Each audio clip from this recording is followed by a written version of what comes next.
చైతన్య మహాప్రభు ఆవిర్భావం అవుతారు. తిథి తిరు నక్షత్రం అంటారు చాలామంది. తిరు నక్షత్రంలోది రేపు మళ్ళీ గ్రహణం.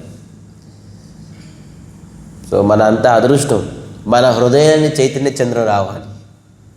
చాలామంది విద్వాన్ పండితులు ఏం చెప్తారంటే,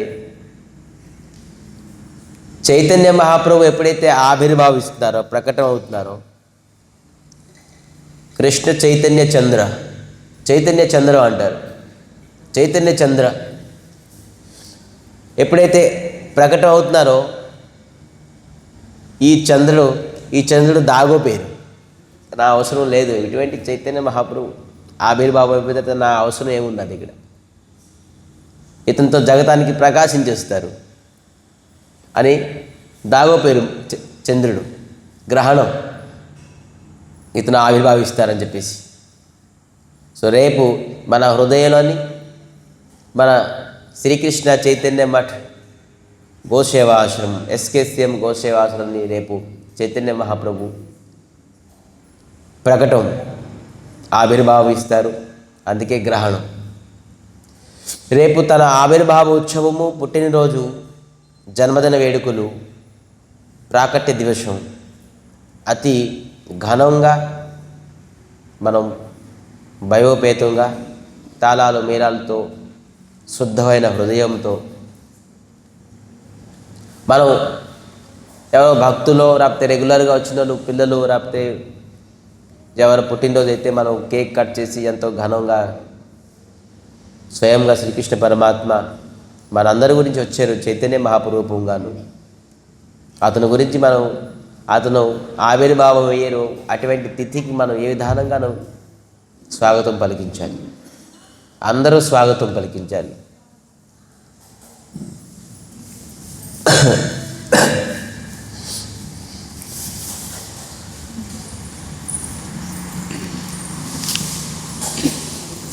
చైతన్య మహాప్రభుకి గౌరాంగ తెలిసి ఉంటుంది. ఎవరైతే మాయాపూర్ వచ్చి ఉంటారో వాళ్ళకి గౌరాంగ అంటే శబ్దం పేరు తనకు vibration, sound vibration. Gauranga, Gauranga అంటే ఏంటి? కృష్ణ అంటే శబ్దం, రాముడు అంటే తెలుసు, నరసింహస్వామి అంటే తెలుసు. గౌరాంగ అంటే ఏంటి? ఆంధ్రాలోనే ఎవరు తెలియదు, ప్రపంచవ్యాప్తంగా తెలుసు గౌరాంగ అంటే ఎవరు, కానీ ఆంధ్రాలో తక్కువ. గౌరాంగ, గౌ అంటే గోవిందుడు, గోతో గోవిందుడు, రా అంటే రాధారాణి. గోవిందుడు మళ్ళీ రాధారాణి తనకు అంగం, అంగ అంటే శరీరం. గోవింద అంటే కృష్ణుడు, మళ్ళీ రాధారాణి. గోవిందుడు మళ్ళీ రాధారాణి ఇద్దరు తనకు శరీరం మిళితం అయి ఉన్నది కాబట్టి ఇతనికి గోవింద, గౌరాంగ. ఇది రాధారాణి అంగము, మరి గోవిందుడి తలకు అంగం, అందుకే గౌరాంగ. గౌర అంగ, గోవింద తలక రాధారాణి తలక అంగ, మిళితను. రాధాకృష్ణ మిళితను గౌరాంగ చైతన్య మహాప్రభు.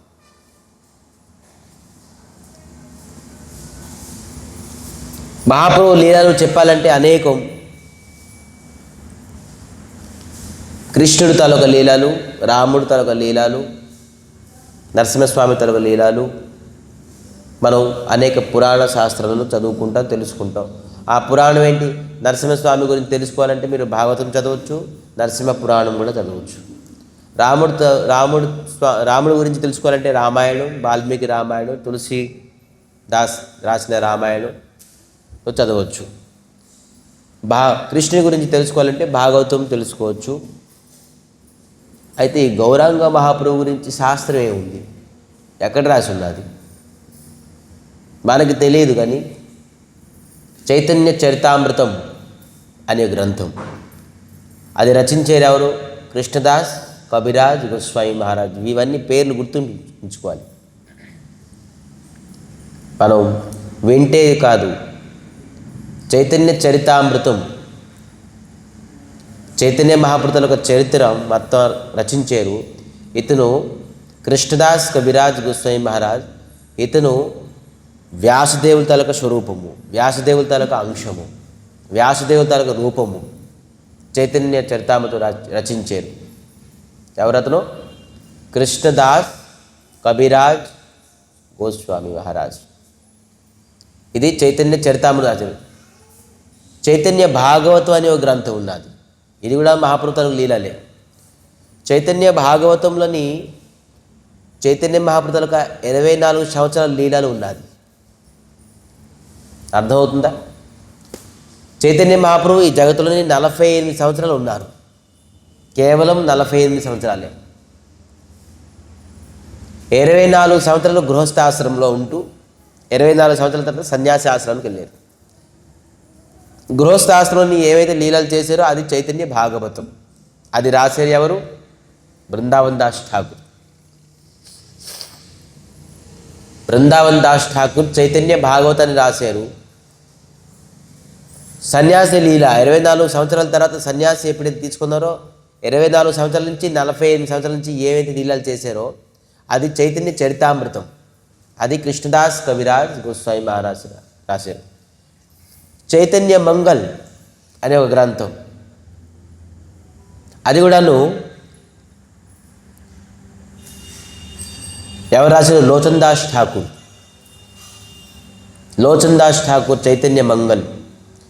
మరి చైతన్య మంజుష, చైతన్య నాటక్ అని అనేక గ్రంథాలు. ఇవన్నీ మనకు తెలియదు. ఎప్పుడైనా గ్రంథాలు ఆన్లైన్లో చూడండి, గూగుల్లో చూడండి, లేదంటే వేరే ఒరిస్సా, బెంగాల్, యూపీ, ఇంకా మహారాష్ట్ర ఎక్కడికి వెళ్ళినా కూడా అన్ని గ్రంథాలన్నీ మనకు ఉంటాయి. తెలుగులో కూడా ఉంటుంది, హైదరాబాద్లో, విశాఖపట్నంలో కూడా కొన్ని ఉంటాయి. మనకి ఇక్కడ లేదు. ఏంటి? చైతన్య చరితామృతం. చైతన్య మహాప్రభుని తెలుసుకోవాలంటే గ్రంథాల పేరు చూడండి. చైతన్య చరితామృతం, చైతన్య భాగవతం, చైతన్య మంగల్, చైతన్య మంజుష, చైతన్య నాటక్, ఇటువంటి గ్రంథాలన్నీ చైతన్య మహాప్రభువుల మొత్తం వివరణి అంతా ఉన్నది. అతని చరిత్ర అంతా మనం చదవలేదు, తెలియదు మనకి. మన దగ్గర చైతన్య చరితామృతం ఉన్నది. సో చైతన్య చరితామృతంకి మనం భగవద్గీతకి ఎన్ని అధ్యాయాలు ఉన్నాయి? 18. భాగవతంకి ఎన్ని స్కందాలు ఉన్నాయి?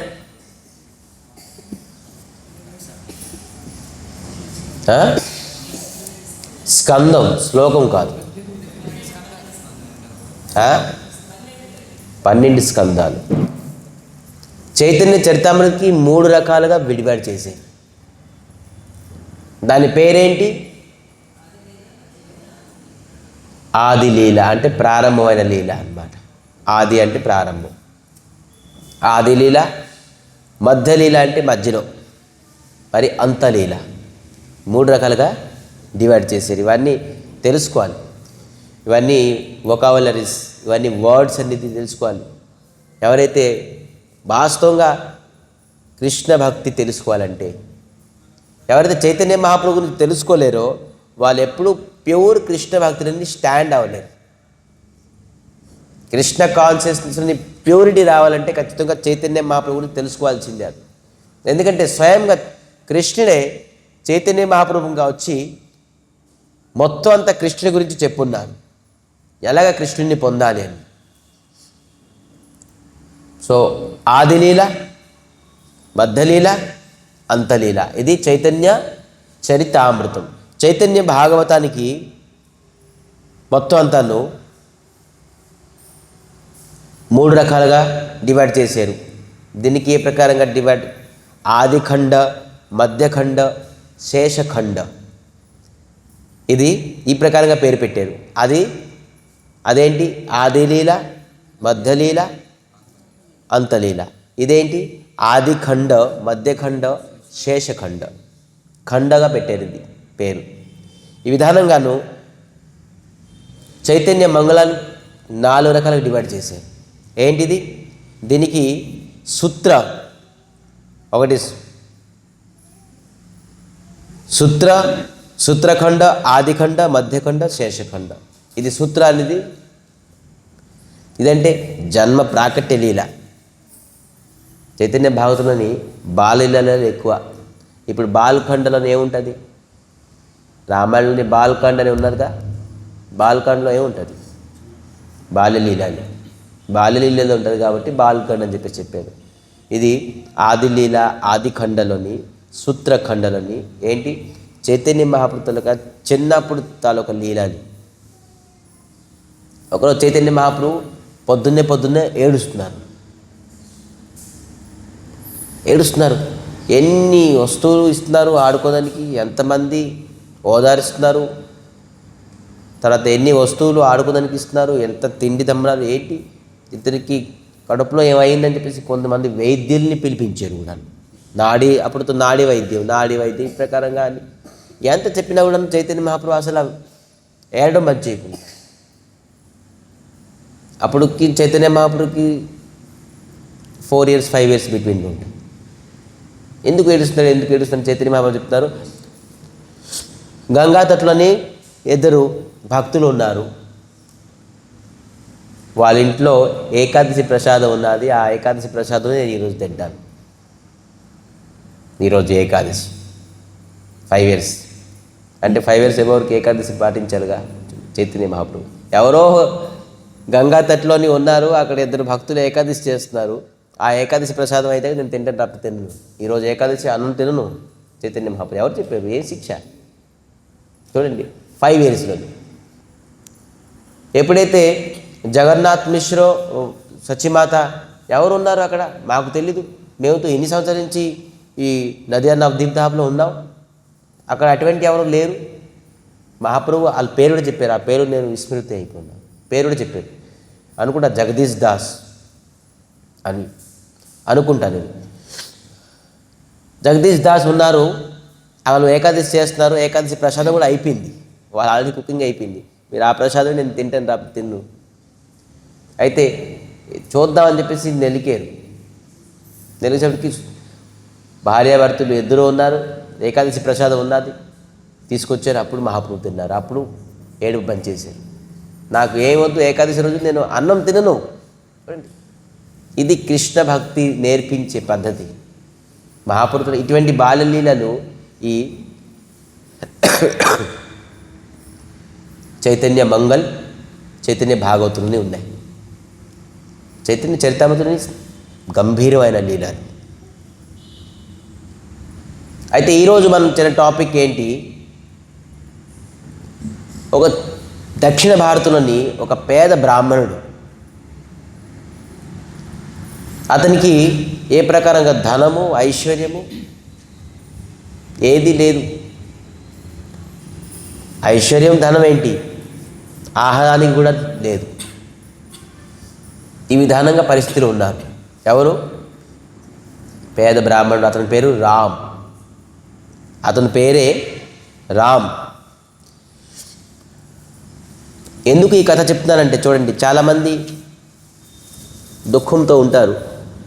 దుఃఖం అనేది కామనే, ఎవరికి దుఃఖం లేదు. నిన్న మనం అనుకున్నాంగా, ఈ జగత్తులోని ధర్మం గురించి చెప్పండి, ఆత్మ గురించి చెప్పండి, పునర్జన్మ గురించి చెప్పండి, గీత భాగవతం గ్రంథాల గురించి చెప్పండి.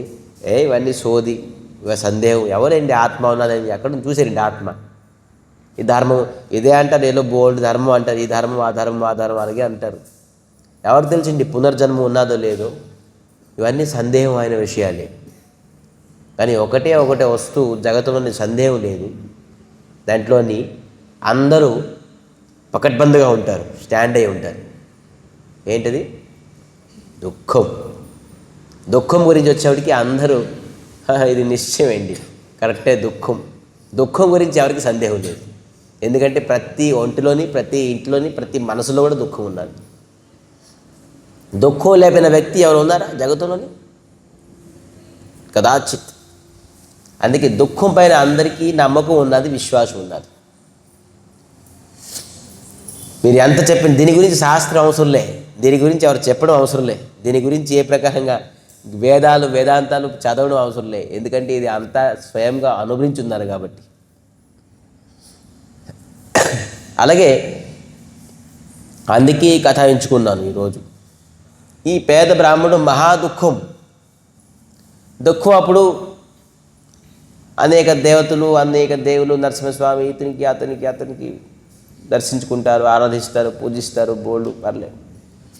కానీ ఈ భక్తుడు బ్రాహ్మణుడు రామ్, నేను డైరెక్ట్గా వెళ్ళి పూరి జగన్నాథ స్వామికి అడుగుతాను. ఎందుకంటే ఇతని పేరు జగన్నాథుడు, జగతానికే నాథుడు. ఈ ప్రకారంగా నాకు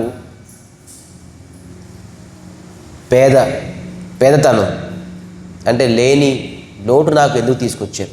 మళ్ళీ అతనికి తెలుసు ఏంటి, కహివే నిగుణ కథ సుణో ఏకో చిత్తో, నేను ఒక కథ చెప్తాను అని లోచన్ దాస్ ఠాకూర్ చెప్తున్నారు. సుణో ఏకో చిత్తో, కాన్సన్ట్రేషన్గా వినండి. సుణో అంటే వినండి, ఏకో చిత్తో అంటే కాన్సన్ట్రేషన్.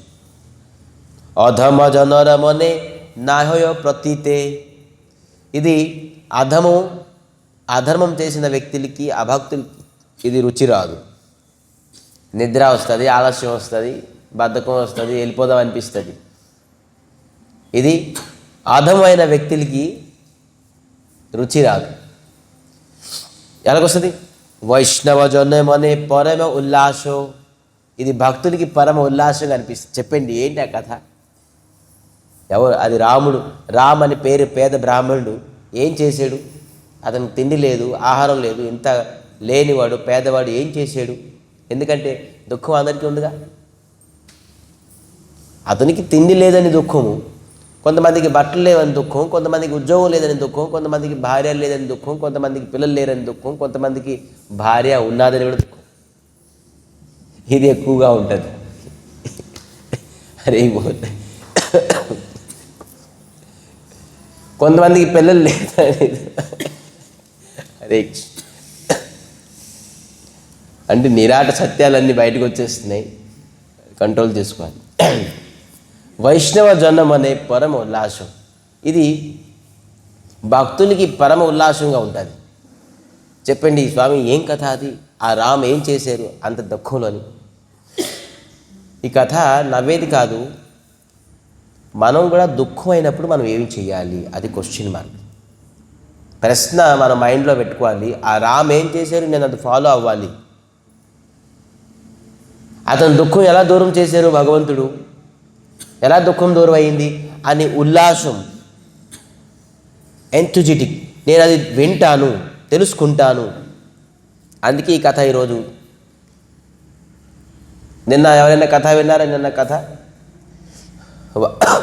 వాట్సాప్లో విన్నారు ఎవరైనా?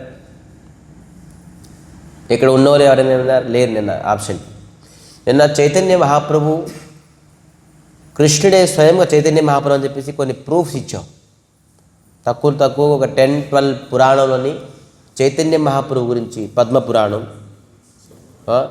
స్కంద పురాణం, మరి మార్కండేయ పురాణం, గరుడ పురాణం, వామన పురాణం, నృసింహ పురాణం, విష్ణు సహస్రనామం, దేవి భాగవత పురాణం, ఇటువంటి పురాణాలని చైతన్య మహాప్రభు గురించి ఏంటి రాసి ఉన్నది అనేది మొత్తం ప్రూఫ్స్ ఇచ్చున్నారు. సమయం దొరికితే చదవాలి, వినాలి. సో ఎందుకంటే మనం చాలామందికి డౌట్, సందేహం ఉంటుంది, కృష్ణుడే ఎలాగ చైతన్య మహాప్రభు? ఎందుకంటే ఇది ఛంద అవతారం, గుప్త అవతారం, ఇది ఎవరికి తెలియదు. ఎలా తెలుసుకుంటాం? ఈ అవతారం గురించి కూడా ఈ కథలో తెలుసుకుంటాం. మరి ఎలాగ దుఃఖాన్ని దూరం చేసుకుంటాం కూడా నీ కథలో తెలుసుకుంటాం. రెండు మనకు కావాల్సిందే టాపిక్. అయితే దుఃఖం ఎలా కొట్టుకున్నారు, ఇది ఈ కథ వైష్ణవ జనరం అనే పరమ ఉల్లాస్. ఇది భక్తులకి పరమ ఉల్లాసంగా ఉంటుంది మనసులో. చెప్పండి విందాం, దుఃఖం ఎలా దూరం చేసుకుందాం. పరమ నిగూఢ గౌర చంద్ర ప్రకాష్ చెప్తారు. పరమ నిగూఢ గౌర చంద్ర ప్రకాష్, చైతన్య మహాప్రభు ప్రకాశం ఇది చాలా నిగూఢం. నిగూఢం అంటే గుప్తం. ఏంటి?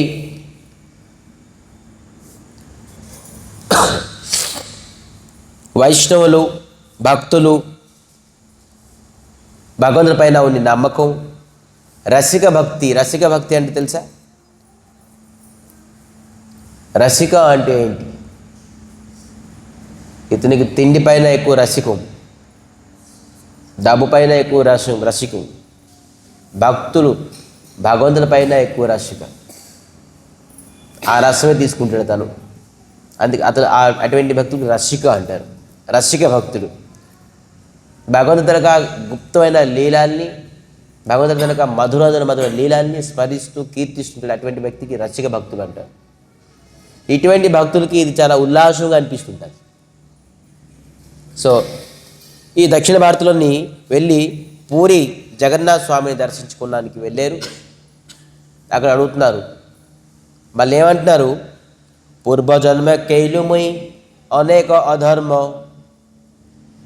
అతనే అంటున్నారు, నేను పూర్వజన్మని అనేక అధర్మం చేశాను, నేను ఈ ప్రకారంగా లేనివాడుగా పేదవాడుగా పుట్టానంటే నాకు తెలుసు స్వామి. ఎందుకంటే పూర్వజన్మ కైలు అనేక అధర్మం, నేను అనేక పూర్వజన్మలని అనేక అధర్మం పని చేసి ఉంటాను. అందుకే నాకు ఈరోజు ఎంత లేనివాడుగా పేదవాడుగా ఆహారం లేకుండా కూడా నాకు ఈరోజు అవుతుందంటే నేను పూర్వజన్మ చేసిన అధర్మమైన కర్మం వల్ల. దీని నుంచి మనం ఏమి నేర్చుకున్నారా? ఏంటి? అధర్మం చేయకూడదు. ఇంకెవరేం నేర్చుకున్నారు? ఇంక ఈ టాపిక్లో ఏమైనా చెప్పగలరా? ఇంకా ఏమైనా? అందరూ everyone should be give some opinion, then I will came to know that you are in topic, you are in track. ఏం క్వశ్చన్ అడిగాను నేను? నూతన బ్రహ్మచారి, యు ఆర్ ఇన్ ట్రాక్. కథలని ట్రాక్లో రావడం అంత కష్టం, ఈజీ కాదు. నూతనంగా ఎవరైతే బ్రహ్మచారి పాటిస్తుంటారో వాళ్ళు కథ వినలేరు. వాళ్ళకి ఎంతో అనుభవం ఎక్స్పీరియన్స్ ఉంటే కానీ కథ వర్డ్ టు వర్డ్ వినడం అవదు. అందరూ కూర్చుంటారు, ఎవ్రీబడి అటెంటివ్గా కూర్చుంటారు, కానీ వాళ్ళు ఖచ్చితంగాను లోనికి వెళ్ళదు, ప్రవేశించదు కథ. చెప్తున్నారేంటి? పూర్వజన్మ కైలు ముయ్ అనేక అధర్మం, నేను పూర్వజన్మని అనేక అధర్మం చేసుంటాను, అందుకే నాకు ఈ ప్రకారంగాను లేనివాడుగా పేదవాడుగా ఆహారం లేకుండా పుట్టాను అని చెప్పారు. దీనికి ఈ టాపిక్కి మీరు ఏమైనా ఒపీనియన్ ఇస్తారా?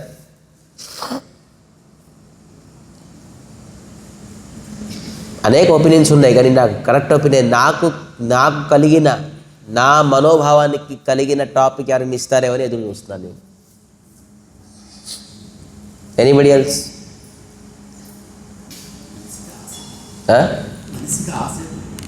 No, miss match.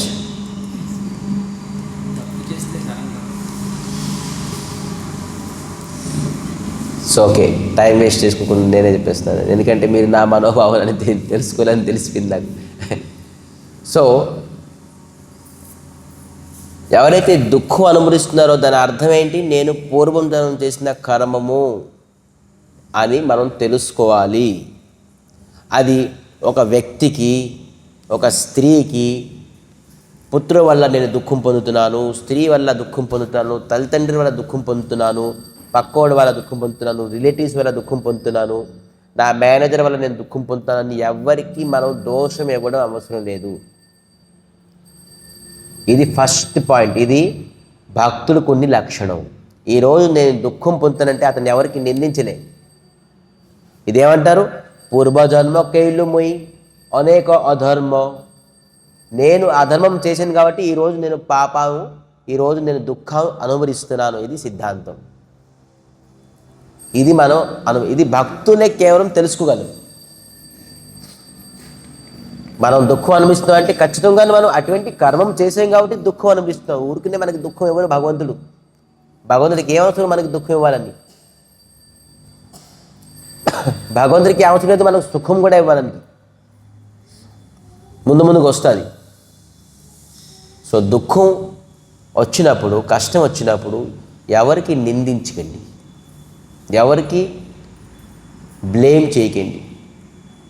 ఎవరు కారణం కాదు దుఃఖానికి. దుఃఖంకు ఏం కారణం? పూర్వజన్మకైలు అధర్మం, అనేక అధర్మం. నేను పూర్వజన్మలో అనేక అధర్మం చేశాను స్వామి, అందుకే నాకు ఈ ప్రకారంగా దుఃఖము అని అతను అంటారు. ఇది ఆ భక్త బ్రాహ్మణుడు రామ్ నుంచి తీసుకొచ్చిన సిద్ధాంతం. దరిద్ర హైలాముయి সেই సబు కర్మే. నేను అందుకే దరిద్రుడిని అయ్యాను, దరిద్ర బ్రాహ్మణుడిగా అయ్యాను, పేద బ్రాహ్మణుడిగా అయ్యాను. ఆ అన్ని కర్మమే, ఆ అధర్మ కర్మమే నేను ఈరోజు పేద బ్రాహ్మణుడిగా పుట్టించాను, నాకు ఆహారం లేకుండా ఉన్నది అని చెప్పి అతను చెప్తున్నారు. ఎవరు చెప్తున్నారు? ఆ దుఃఖీ బ్రాహ్మణుడు రామ్.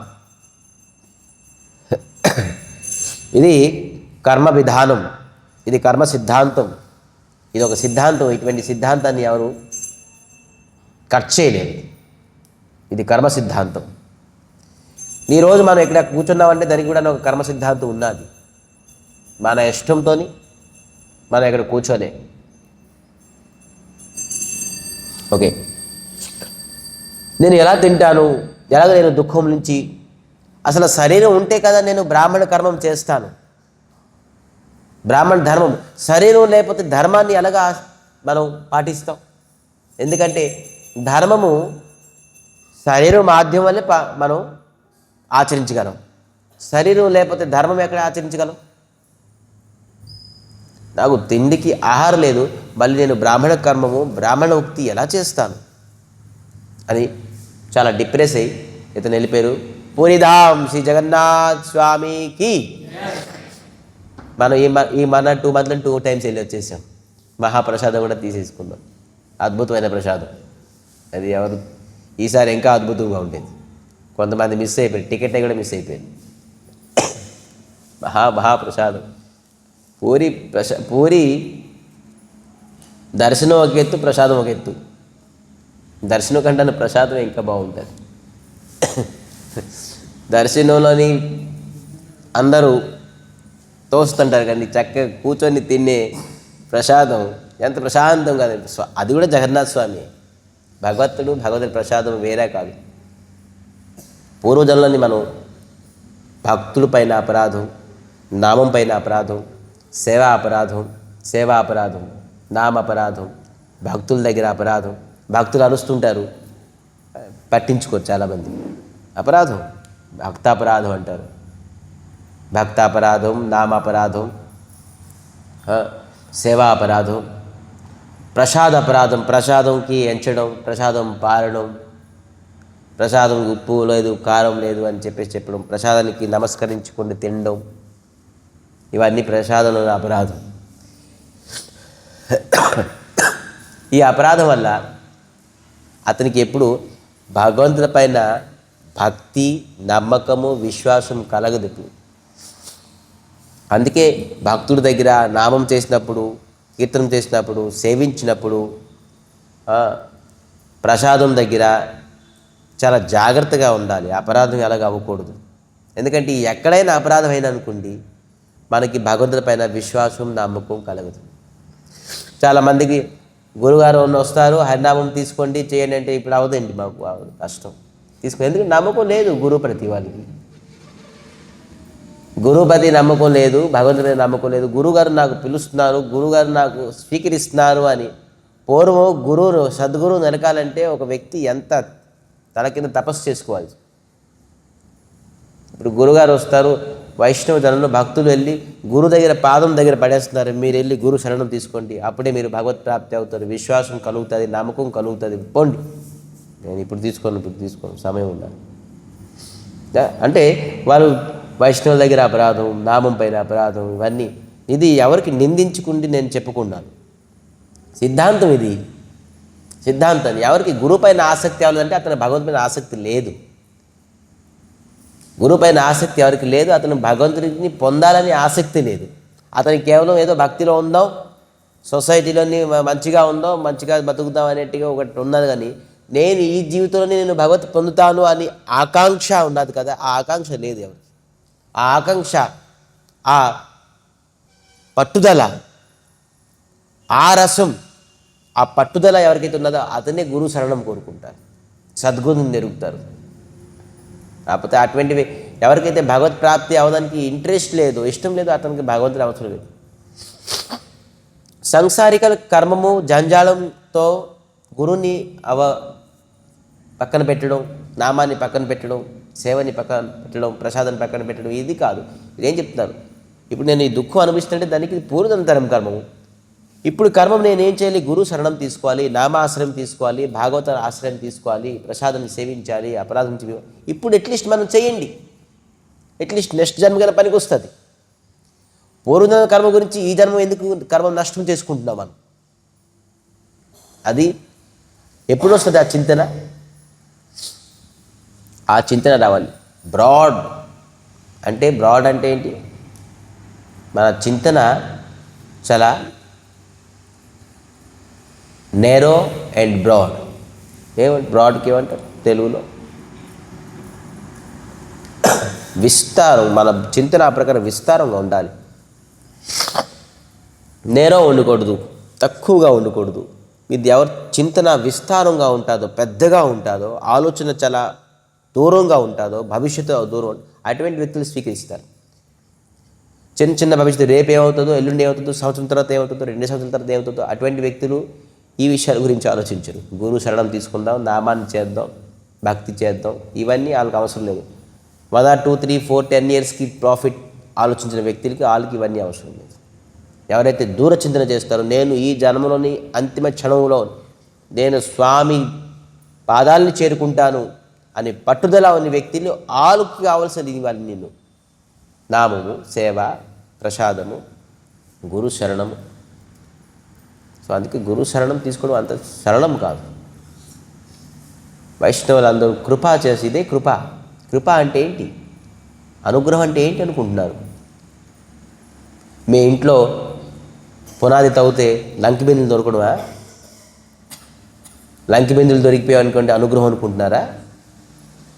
రాత్రికి మీకు ఏదో ఒక 4 సూట్ కేసులు ఎవరో దొంగతనం చేసి మీకు ఇచ్చేసారు 500 కట్టలు రాత్రి, అది అనుగ్రహం అనుకుంటున్నారా? మీ పెద్ద ఫ్యాక్టరీలోని, ఇండస్ట్రీని పెద్ద ఉద్యోగం వచ్చేసింది అనుగ్రహం అనుకుంటున్నారు. ఇవన్నీ అనుగ్రహం కాదు. మీకు తెలీదు. భాగవతంలోని రాసున్నది హరి అనుగ్రహం చేస్తే ఏమవుతుందని. ఇది మీరు ఎప్పుడైతే భాగవతాన్ని హరి అనుగ్రహం చేస్తే ఏ అవుతుందని చెప్పేసి తెలుసుకుంటే ఒక్క వ్యక్తి ఈరోజు గుడికి రాదు. నేను అందుకు చెప్పనది. ఇది అనుగ్రహిస్తే కానీ తెలియదు. హరి అనుగ్రహిస్తే మనకి ఏంటి అవుతుందో అది తెలుసుకుంటే ఎవ్వరు హరి భక్తి చేయడానికి సాహసం పొందరు. సాహసం రాదు అతనికి. అటువంటి సాహసం, ధైర్యమైన వ్యక్తి హరిభక్తి చేయగలడు. కలిజా కమ్జూర్ అంటారు చూసారా? కలిజా కమ్జూర్ అంటే ఏంటి? ఎవరు గుండెకి దుర్బలమో అతను ఎప్పుడు హరిభక్తి చేయలేదు. ఎవరిదైతే మజ్బూత్ ఉంటుంది, హార్ట్ స్ట్రాంగ్, అటువంటి స్ట్రాంగ్ హార్టెడ్ పర్సన్నే అతను కృష్ణ భక్తి, హరిభక్తిని చేయగలడు. ఎవరు హృదయం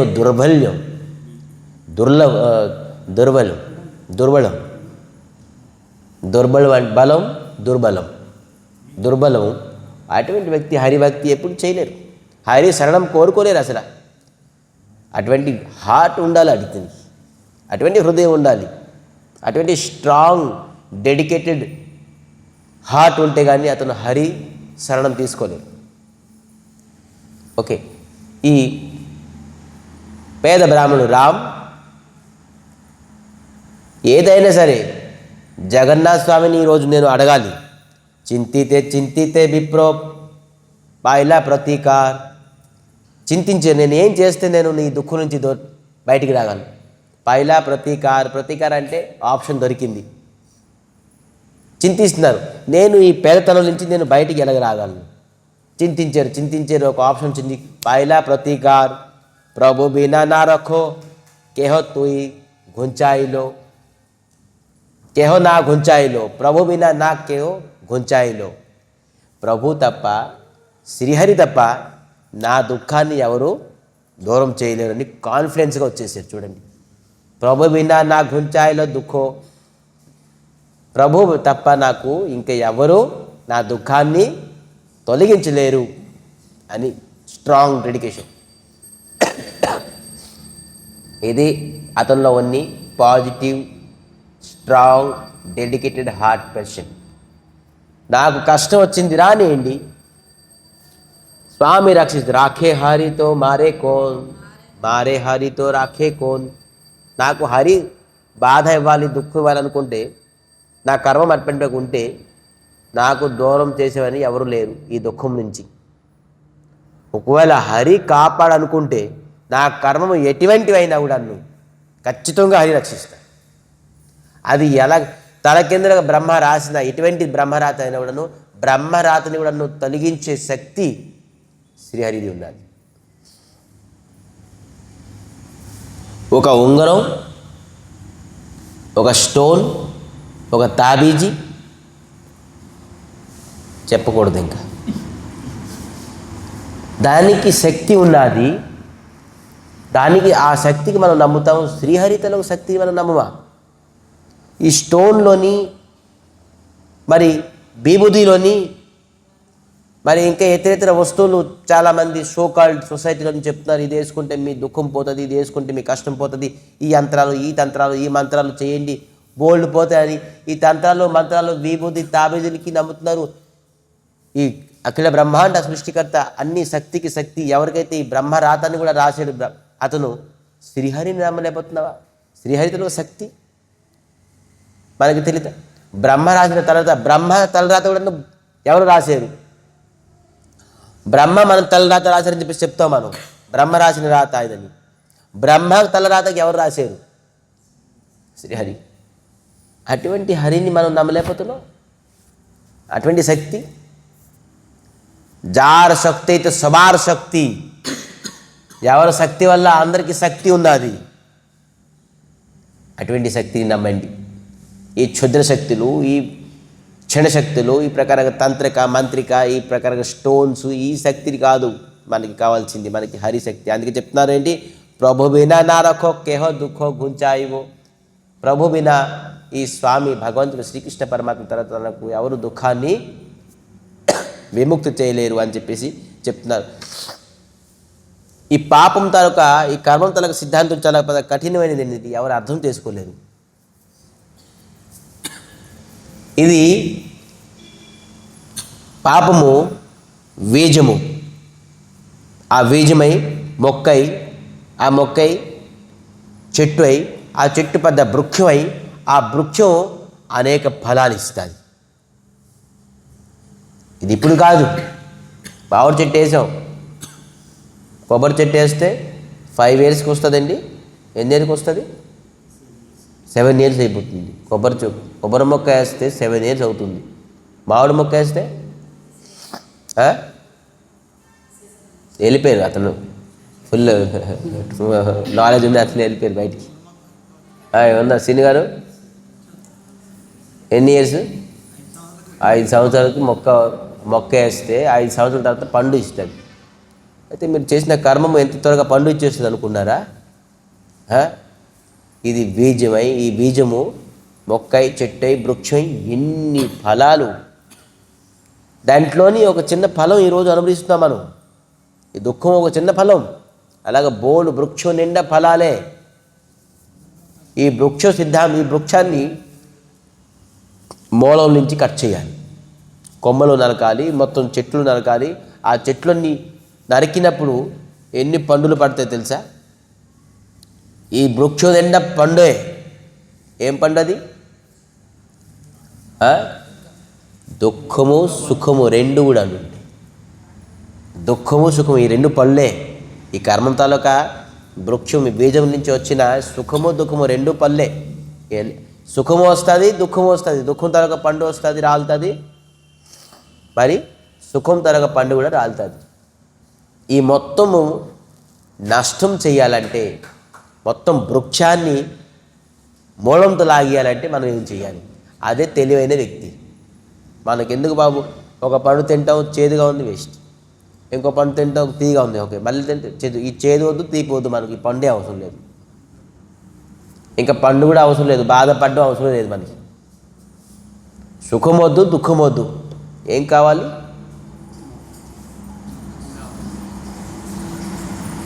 భగవంతుడు శరణాగతి.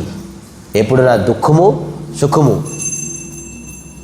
ఈ దుఃఖము సుఖము నుంచి రహితమైన వ్యక్తి అతను ఆత్మసుఖాన్ని పొందగలడు. ఇప్పుడు ఈ కర్మ సిద్ధాంతానికి ఏ సుఖం పొందగలం? కేవలం శారీరక సుఖమే. శారీరక సుఖము, శారీరక దుఃఖము, చపల సుఖము, చపల సుఖము, చపల దుఃఖము. చపల అంటే ఏంటి తెలుసా? చెప్పల్ దుఃఖం. చెప్పులు అంటే మన జోడు దుఃఖం కాదు, జోడు కాదు. అంటే అవునండి మొన్న వచ్చేది గుళ్ళో జోడు పోయింది, దుఃఖమే అంటారు చాలామంది. ఈ చెప్పలు అంటే ఏంటంటే క్షణిక దుఃఖం. క్షణిక చూసారా? పెండులన వాచ్లో పూర్వమైన వాచ్లు ఎలాగుంటాయి? ఒక గంట ఉంటుంది, టంగ్ టంగ్ అని కొడుతుండేది పూర్వమైన మా ఇంట్లో ఉండే. దానికి పెండులన అని ఉంటుంది ఒకటి, ఇలాగ సెకండ్కి ఇలా ఊగుతుంటుంది. ఇప్పటికీ ఉంటాయి. కొంత దుఃఖము, కొంత సుఖము, కొంత దుఃఖము, కొంత సుఖము, కొంత దుఃఖము, అలాగా దాని అర్థం అన్నమాట. అది ఎలా ఉంటుంది? ఒక సెకండే ఉంటుంది, ఇటుపక్క ఒక సెకండే ఉంటుంది, మళ్ళీ వచ్చేస్తే మళ్ళీ ఒక సెకండ్ ఇటుపక్క. సుఖం ఒక సెకండ్, దుఃఖం ఒక సెకండ్, సుఖం ఇలాగ అవుతుంటుంది. ఆ పెండులలాగా మనకి సుఖం దుఃఖం అవుతూనే ఉంటుంది. ఇది ఎప్పుడు ఆగదు. దీనికి తీసేసేయాలి. దీనికి చపల సుఖం, చపల దుఃఖం అంటారు. ఈ చపల సుఖం, చపల దుఃఖం వద్దు, నాకు పర్మనెంట్ సుఖం కావాలి, ఒకవైపు నేను ఉండిపోతాను, సుఖం ఉండిపోతాను అని చెప్పే వ్యక్తి శ్రీహరిని కావాలనుకుంటాడు. శ్రీహరి తనకు శరణాగతి కావాలనుకుంటాడు, శ్రీహరి తనకు భక్తి కావాలనుకుంటాడు. నాకొద్దు దుఃఖం సుఖం, నేను ఎప్పుడు ఇలాగా ఉండను, నేను స్టాటిక్ పర్మనెంట్ సుఖంగా వెళ్ళిపోతాను.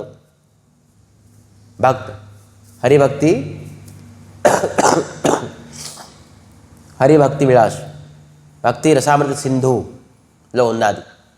ఏంటి? చపల సుఖం కాదు, ఇది పర్మనెంట్కి ఏమంటారు? శాశ్వతమైన సుఖం. ఆ శాశ్వతమైన సుఖాన్ని పొందాలి అని చెప్పేసి ఇది వృక్షాన్ని తీసేసేయాలి. ఏం వృక్షం? కర్మం తాలూకా వృక్షాన్ని తీసేసేయాలి. ఇది కేవలం హరిభక్తి మరి హరి శరణాగతితోనే లభిస్తుంది.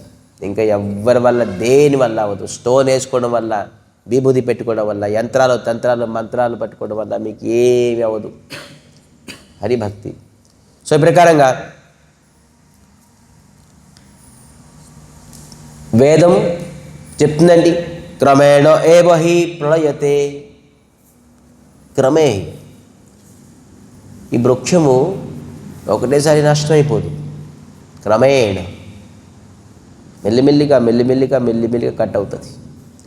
మీరు ఎంత స్పీడ్గా, ఎంత ఫోర్స్గా డెసిషన్ తీసుకొని హరిభక్తిలో ఎంటర్ అవుదాం అనుకుంటారో అంత ఫోర్స్గా ఈ కర్మము మీద కట్ అవుతుంది. పెండింగ్ పెడుతున్నారు ఉందండి, కావాలి అంటే ఇంకా కర్మ కావాలి, ఇంకా కర్మ ఉంచాలి, ఇంకా కర్మ తరకు అనుభవిస్తాం. శరణాగతి కోరుకోవాలి. గురువు శరణాగతి కోరుకుంటే ఎవరైనా హరి శరణాగతి కోరుకోగలరా? రాలేరు, అవ్వదు, కదాచిత్. గురువు శరణాగతి ప్రతీకమే హరి ఖచ్చితంగా ఒకరోజు మనకి యాక్సెప్ట్ చేస్తారు. లైఫ్లోని ఖచ్చితంగానూ ఒకరోజు యాక్సెప్ట్ చేస్తారు. ఎప్పుడంటే మనం గురువుని యాక్సెప్ట్ చేయాలి. గురువుని యాక్సెప్ట్ చేయకపోతే అతను హరిని యాక్సెప్ట్ చేసినట్టు అది ఎప్పుడు హరి అతను ముఖమే చూడరు. సో ఈ కర్మ సిద్ధాంతాన్ని పోవాలంటే వెళ్ళి క్రమేణ ఏవహి ప్రళయతే, క్రమేణ వెళ్తుంది. మోరే దాసే మోరే యది నా करहो अवधान तहार समीपे मुहि कोई जीवो पुराण చెప్తారండి. మోరో దోసే మోరే యది నా కరహో అవధాన్. ఖచ్చితంగా స్వామి నేను కర్మం తప్పు చేశాను, దాని గురించి నాకు మీరు పక్కన పెట్టేయకండి స్వామి అని జగన్నాథ స్వామి దగ్గర అడుగుతున్నారు. ఖచ్చితంగా నేను కర్మం తప్పు చేశాను, పూర్ణ కర్మం చేశాను, అలాగని నాకు మీరు పక్కకు పెట్టేయకండి స్వామి, అలాగని నాకు నా కరోహే అవధాన్ అంటే పక్కకు పెట్టకండి, మీరు లీనియన్స్ తీసుకోకండి, నాకు నేను మీ తహార సమీపే మొయి కొయి జీవే పొరాణు. నేను అతని దగ్గరికి వెళ్ళి డిమాండ్ చేస్తాను. ఎందుకు అవ్వదు? స్వామి తలుచుకుంటే ఏదైనా ఇవ్వగలరు. నాకు పక్కన ఎందుకు పెడతారని చెప్పేసి స్ట్రాంగ్ డెడికేషన్. అక్కడికి వెళ్ళారు, పూరిధామ్. జై శ్రీ జగన్నాథ్ స్వామికి. స్వామికి వెళ్ళి, స్వామి నాకు ఈ కష్టం నుంచి దూరం చేస్తారా లేదా? దర్శనం చేసుకుని బయట కూర్చున్నాను. ఉపవాసం 1 డే ఏం తినలేదు. స్వామి దుఃఖులను దూరం చేస్తే కదా నేను తింటాను, రాకపోతే తిన్ను. హఠభక్తి అంటారు దీనికి. డిమాండ్, హఠయోగం. మీది ధ్యాన యోగం, మాది భక్తి యోగం. ఇదొకటి హఠయోగం. డిమాండ్ చేస్తాను, నేను తినను. స్వామి కదిలి దాపడానికి నేను తినను, ఖచ్చితంగా కూర్చుంటాను. హఠయోగం. ఇంకా హఠ అంటే డిమాండ్, అంటే బలపూర్వకంగా ఎలాగైనా నేను పొందుతాను అని కూర్చున్నారు బయట. నా స్వామి, నేను మీరు అనుగ్రహం రాకపోతే నేను ఉపవాసమే ఉంటాను. ఉపవాస్ మీ దగ్గరే ఉంటాను, నేను ఇక్కడే వాసిస్తాను. కానీ నేను 1 రోజు 2 రోజులు 3 రోజులు అయిపోయింది. స్వామి ఏ ప్రకారం ఉలుకులేదు పలుకులేదు. 3 రోజులు పాపం ఉపవాసం. ఇతనికి ఆహారం లేదు, తిండి లేదు, తెప్పి లేదు. పాపం కష్టం అని చెప్పేసి 3 రోజులు ఉపవాసం చేస్తున్నారు. స్వామి ఇంకా కదిలి రాలేదు. 4 days 5 days 6 days 7 days అయిపోయింది. 7 రోజులు కటిక ఉపవాసం. ఇంకా స్టమక్ లేదు, దుమ్ములే ఉన్నాయి. స్టమక్ కూడా లేదు, కేవలం దుమ్ములు కనబడుతున్నాయి దాంట్లోనే. అలాగైపోయారు. 7 days కటిక ఉపవాసం చేశారు. ఇంకా స్వామి నా పైన అనుగ్రహం చేయరు, నాకు తెలుసు నా కర్మం అటువంటిదని చెప్పేసి నేను ప్రాణం త్యాగం చేస్తాను. సముద్రే కుల్లే బిప్రోగ్ ఎలా ధీరే ధీరే. సముద్రకులు సముద్రానికి వెళ్ళిపోయారు. ప్రాణం స్వామి అనుగ్రహం లేకుండా ఈ ప్రాణం నాకు ఎందుకు? నేను ఈరోజు ప్రాణత్యాగం చేస్తాను. చూడండి డెడికేషన్. మనం ఒక ఉల్లిపాయ త్యాగం చేయలేకపోతున్నాం, ఒక 2 inches సిగరెట్ త్యాగం చేయలేకపోతున్నాం, 6 inches బాటిల్ త్యాగం చేయలేకపోతున్నాం. ప్రాణం త్యాగం భగవంతుడి గురించి ప్రాణం త్యాగం చేస్తున్నాను. ఏంటి డెడికేషన్ ఇది? కథ వింటే అయిపోతుంది ఏంటి? కథలో నేర్చుకోవలసి ఉన్నది. నిద్రని త్యాగం చేయలేకపోతున్నాం, ఫోన్ త్యాగం చేయలేకపోతున్నారు. భగవంతుడి గురించి సరే, త్యాగమే భక్తికి ప్రతీకం. ఎలాగా దీపము ఉజ్వలం ఉన్నదంటే దీపానికి ప్రతీకం. దీపం వెలుగుతుందంటే ఉజ్వలం ఉన్నది, దాని ప్రతీకం. ఉజ్వలం ఉన్నదంటే దీపం వెలుగుతుందని అన్నట్టుగా. భక్తి ఉన్నదంటే త్యాగం. త్యాగం తలక ఒత్తు ఉన్నదంటే భక్తి ఉంటుంది. వైరాగ్య విద్య నిజభక్తి యోగం. త్యాగం లేపిన భక్తి అది భక్తి కాదు, రక్తి. భగవంతుడి గురించి ఈరోజు నేను సమయాన్ని త్యాగం చేసుకుని వచ్చాను. ఇది త్యాగం. భగవంతుడి గురించి నేను తప్పు చేయను, పాపం చేయను, పాపాన్ని త్యాగం చేస్తాను శాశ్వతంగా. భగవంతుడు పాపం చేసే వ్యక్తిని ముఖము చూడరు. భగవంతుడు పాపం చేసే వ్యక్తికి ఇష్టపడరు. భగవంతుడు పాపం చేసే వ్యక్తికి దగ్గరికి చేర్చుకోరు. భగవంతుడు పాపం చేసే వ్యక్తికి అనుగ్రహం చేయరు. భగవంతుడు పాపం చేసే వ్యక్తికి దృష్టి నిక్షేపం చేయరు. సో నేను పాపము జీవితంలో చేయను, ఎందుకంటే స్వామి నాకు దగ్గరగా చేర్చుకోరు. స్వామి దగ్గరగా చేర్చుకోవాలంటే నేను పాపాన్ని ముందు విడిచిపెట్టాలి. అందుకే శ్రీల ప్రభుపాద్ 4 విషయాలు ముందు విడిచిపెట్టండి అన్నారు. 4 రెగ్యులేటరీ ప్రిన్సిపల్. ఇది ప్రపంచంలోని అతి పెద్ద పాపాలు ఈ 4. మాంసాహారం, మరి నిశాద్రవ్యాలు, అవైధ స్త్రీ సంఘం, మరి గ్యాంబ్లింగ్. ఈ 4 విషయాలని ప్రపంచంలోని దీనికంటే 4 పాపాలు జడ. ఇవి మూలము, బీజము. ఈ ఎవరైతే చేస్తుంటారో పెద్ద పెద్ద వృక్షాలు వాళ్ళ దగ్గర ఉంటాయి. పాపం తనకు పెద్ద పెద్ద వృక్షాలు ఉంటాయి. ఈ 4 వస్తువులు చేస్తారు. అందుకే ఫస్ట్ ఈ 4 రెగ్యులేటివ్ ప్రిన్సిపల్స్, ఈ 4 విడిచిపెట్టే వ్యక్తే వాడు భక్తి మార్గానికి వెంటరాగలడు, స్వామి తలకు అనుగ్రహం పొందడానికి క్వాలిఫైడ్. ఈ 4 చేసే వ్యక్తి, ఈ 4 కారణం గురించే ఒక వ్యక్తి గురు శరణం తీసుకోలేడు. ఎప్పుడో కమిట్ అయిపోతానేమో, ఎవరి దగ్గరికి వెళ్తే తినేస్తానేమో, తాగేస్తానేమో, అక్కడ ఉండలేనేమో, డ్యూటీకి వెళ్తాను అక్కడ నాకు ఆహారం ఎవరు ఇస్తారు, టిఫిన్ బాక్స్ లేకపోతే, ఇన్ని ఆలోచిస్తారు. ఇక్కడ ఆహారం అని చెప్పేసి వెళ్ళి స్ట్రైక్ చేస్తారు జగన్నాథ స్వామి గుడిలోని.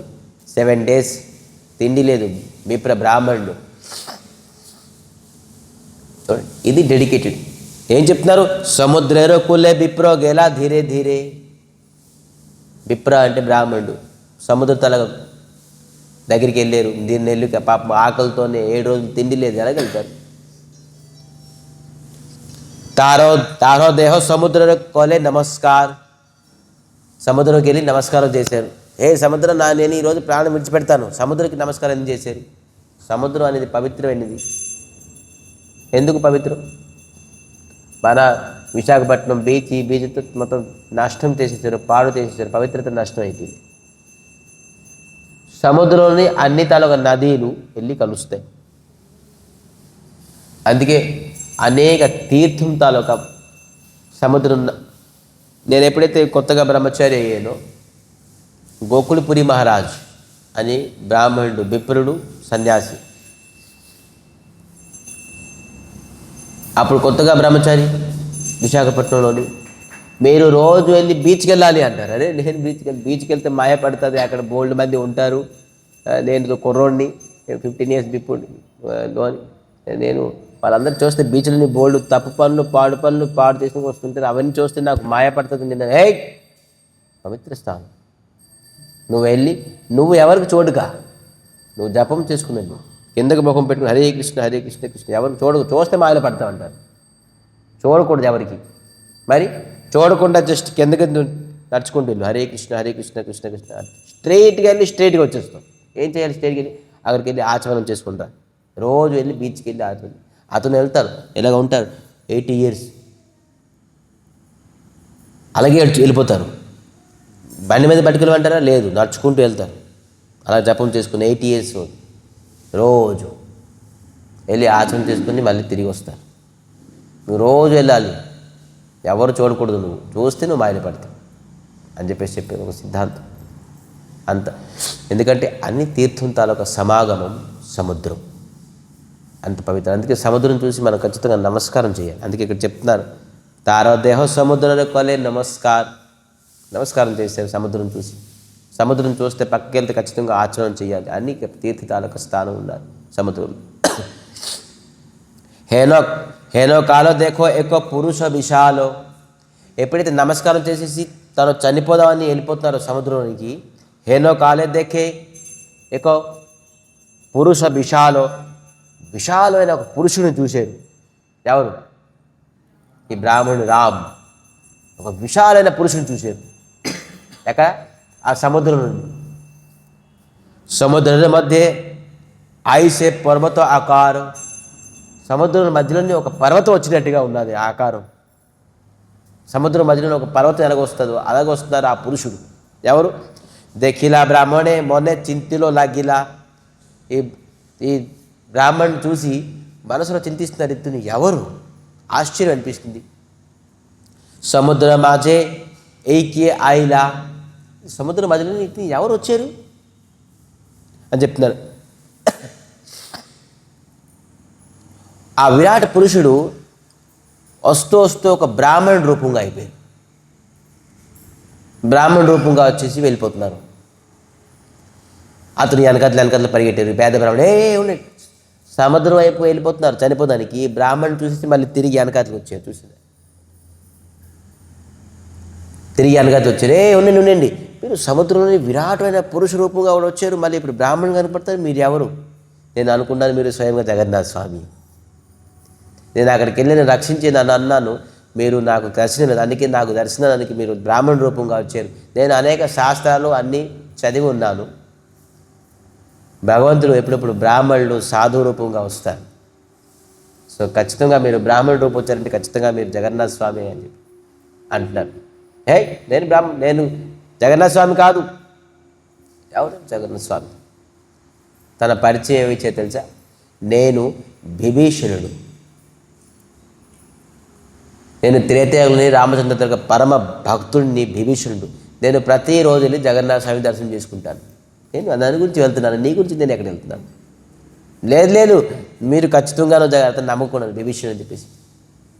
విభీషణుడు నేను విభీషణుడా అని చెప్తే అతను నమ్ముకున్నాను. లేదు మీరు బ్రాహ్మణ, మీరు నేను చనిపోయినప్పుడు ఎందుకు వచ్చారు? తర్వాత రావచ్చు కదా. మీరు వచ్చారంటే ఖచ్చితంగాను మీరు చెప్పండి మీరే జగన్నాథ స్వామి.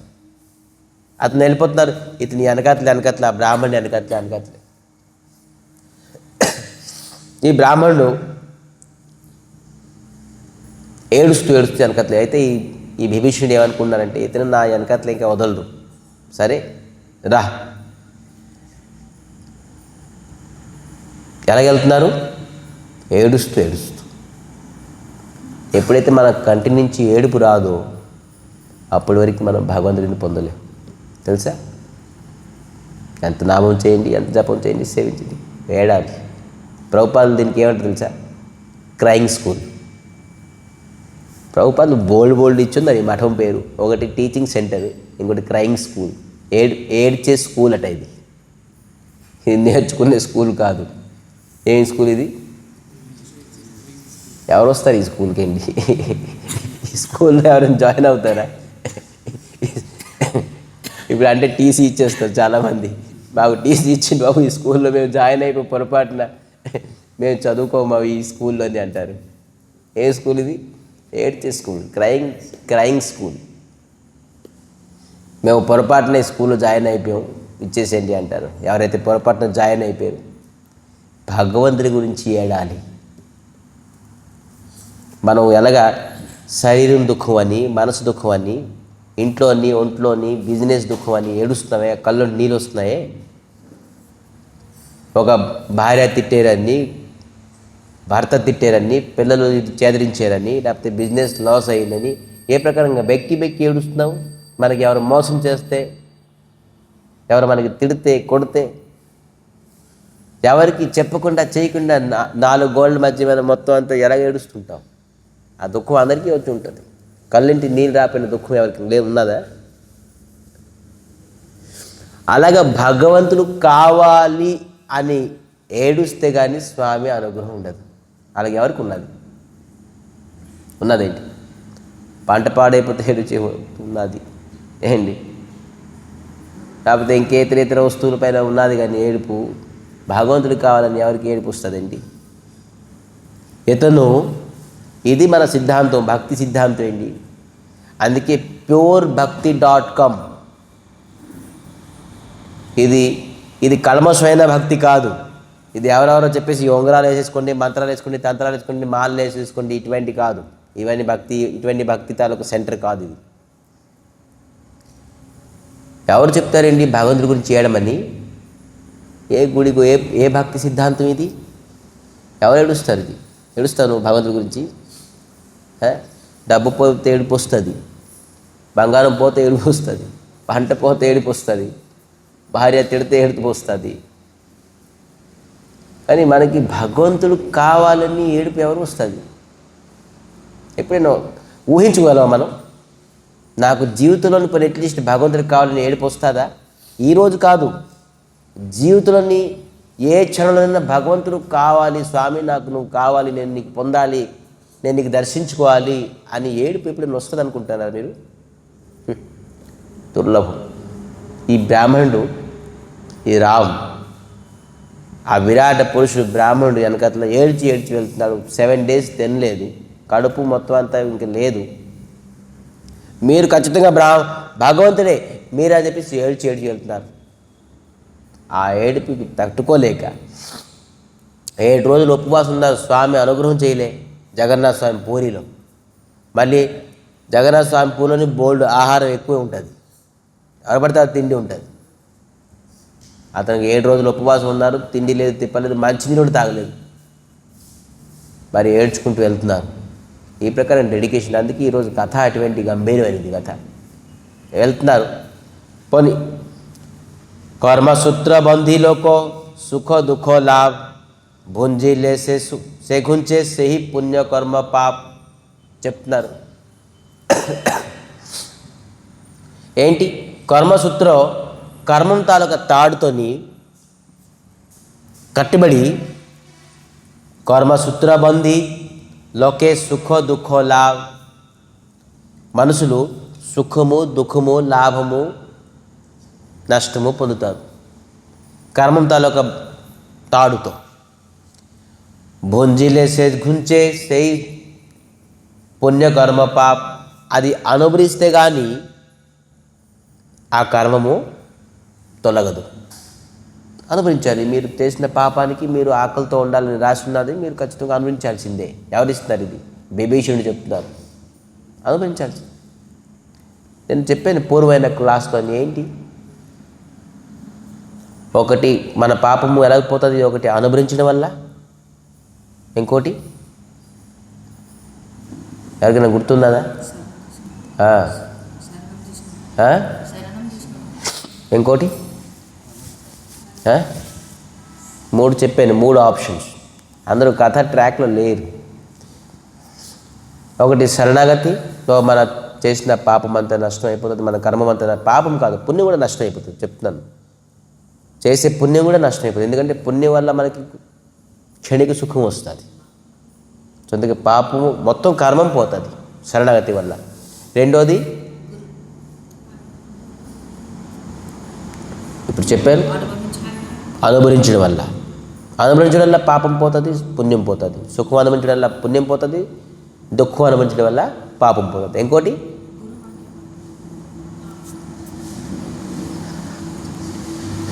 హరికథ. ఈరోజు మనం కర్మాన్ని కట్ చేసుకున్నాం. ఊరుకునే ఇలా కూర్చొని స్వామి టైం అయిపోయింది వదులుతారా లేదా అని అనుకున్నారు. మీ కర్మను కట్ చేస్తున్నారు. హరికథ విని మన కర్మము ఇక్కడ కట్ చేసుకుంటున్నాం. ఏ ప్రకారంగా చక్కగా హాయిగా కూర్చొని గుడిలోని కర్మము నష్టం చేసుకుంటున్నాం. అనుభవించడం అవసరంలే, కానీ దీనికి రమ్మంటే ఎవరు రారు. పొలం పని ఉన్నది, బండి లేదు, ఉద్యోగం ఉన్నది, విశాఖపట్నంకి వెళ్ళాలి, బ్యాంక్ పనులు ఉన్నాయి, దుకాణాలకు వెళ్ళాలి, బజార్కి వెళ్ళాలి, షాపింగ్కి వెళ్ళాలి. బాబు కర్మము కట్ చేస్తాం రండి బాబు సత్సంగం వినండి అంటే మేము అనుభవిస్తాం, మాకు అనుభవించడం ఇష్టం అని చెప్తున్నారు. భోంజీలేసే గుంచేసే పుణ్య పాప కర్మ అని మీరు అనుభవించాల్సిందే. ఎందుకంటే మీరు చేసిన కర్మానికి. లేదు స్వామి, మీరు నాకు దీంట్లో నుంచి కష్టం నుంచి దుఃఖం తీయండి అంటే ఈ విరాట్ పురుషుడు విభీషణుడు సరేరా అని తీసుకెళ్ళారు. ఎక్కడ తీసుకెళ్ళారు తెలుసా? మాతో జగన్నాథ్ పూరి ఇప్పుడు ఎవరు వచ్చారు, కొంతమంది వచ్చారు. తోటా గోపీనాథ్ అక్కడికి తీసుకెళ్ళారు. తోటా గోపీనాథ్ దగ్గరికి ఎవరు తీసుకెళ్ళారు? ఈ విరాట పురుషుడు బ్రాహ్మణుడు, మంచి హట్టకట్ట అంటే బలవంతుగా ఉన్నాడు. ఇంకోడు 7 రోజులు తిండి లేక ఆహారం లేక పాపం వీక్గా ఉన్నాడు. ఒక పవర్ఫుల్ బ్రాహ్మణుడు, ఇంకోటి వీక్ బ్రాహ్మణుడు, ఇద్దరు వెళ్ళారు. వెళ్దాం నీకు చూపిస్తాను ఒక మార్గం. అక్కడికి ఒక గోవింద చైతన్య మహాప్రభు అక్కడ ఉండేవారు. చైతన్య మహాప్రభుల సేవకుడు ఒకడు గోవింద ఆడి పేరు. అది చూశారు. ఒక వీక్ బ్రాహ్మణుడు, ఒక పవర్ఫుల్ బ్రాహ్మణుడు ఇద్దరు వచ్చారు మహాప్రభు కళ్ళానికి. మహాప్రభుకి ఎవరు డైరెక్ట్ కళ్ళలేరు. చైతన్య మహాప్రభు చెప్పారు, చైతన్య మహాప్రభు 2 బ్రాహ్మణులు వచ్చారు నీ కళ్ళానికి, పంపించు. గోవింద పంపిస్తే ఒక మహాప్రభు తెలియకుండా ఏమున్నది చైతన్య మహాప్రభుకి. చైతన్య మహాప్రభు చూశారు, అరే విభీషణుడు చూసేసి చాలా ఆనందపడిపోయారు. ఎందుకంటే విభీషణుడు నన్ను రాముడు రూపు చూశారు, కానీ స్వయంగా కృష్ణుడు రాముడు ఈ ప్రకారంగాను సన్యాసి రూపము, అద్భుతమైన లీల, అద్భుతమైన రూపము దర్శించుకుని అతను కూడాను కళ్ళింటి నీళ్ళు వచ్చి చాలా ఆనందం. ఇది ఆనంద పుష్పవాసాలు ఏంటి ఆనంద భాష్పాలు. ఇది ఆనంద భాష్పాలు. స్వామిని దర్శించుకొని ఒక ఆనందం. ఎవరు? విభీషణుడు. ఎప్పుడైతే విభీషణుడితో ప్రకారంగా మాట్లాడుతున్నారు. ఇంకా ఇతని బ్రాహ్మణ పైన చైతన్య మహాప్రభు కన్నెత్తి చూడలేదు. 7 రోజులు కటిక ఉపవాసం, పేద బ్రాహ్మణుడు. ఒక్కొక్కసారి కష్టం వచ్చినప్పుడు, దుఃఖం వచ్చినప్పుడు, ఆకలి వచ్చినప్పుడు సిద్ధాంతము జ్ఞానం అన్నీ మర్చిపోతాం. కష్టం వచ్చినప్పుడు మనం దోషం పెడతాం. ఏంటి భక్తి, ఏంటి చదువు, ఇది అది, శాస్త్రము, కథ, హరికథ, సాధు సంఘం అన్నీ చూడండి, ఇవన్నీ మనకి అవసరం లేదు. సిద్ధాంతం మొత్తం మర్చిపోతాం. సిద్ధాంతం అంతా పక్కన పెట్టేస్తాం. ఎంత పెద్ద విద్వాన పండితుడు అయినా కూడాను, అన్ని శాస్త్రము పురాణం నిపుణుడు అయిన వ్యక్తి కూడాను ఎప్పుడైతే కష్టం వస్తుందో అన్ని విస్మృతి అయిపోతాడు. అది దేనిపైన నమ్మకం రాదని. కష్టం వచ్చినప్పుడు కృష్ణుడు రక్షిస్తాడని పట్టుదల ఎవరికైతే ఉంటుందో వాడు మహాన్. కుంతీదేవి ఎంత కష్టం వచ్చినా కూడా విడిచిపెట్టలే కృష్ణుడికి ఎప్పుడు విడిచిపెట్టలే కుంతీదేవి. కొద్దిగా దుఃఖం వస్తే భగవంతుడు లేదు, ఏమి లేదు, ఇవన్నీ గుళ్ళి గోపురాలకు వెళ్ళకూడదు, ఇవన్నీ అవును. చూడండి, ఆ వైపు చూడలేదు చైతన్య మహాప్రభు. ఈ విభీషణుడితోనే మాట్లాడుతున్నారు. విభీషణుడు ఆనందం పొందుతున్నారు, చైతన్య మహాప్రభు ఆనందం పొందుతున్నారు.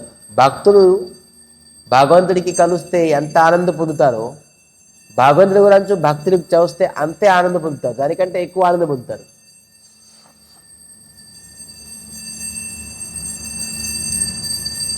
నరసింహస్వామి ఎవరికి ప్రేమించారు?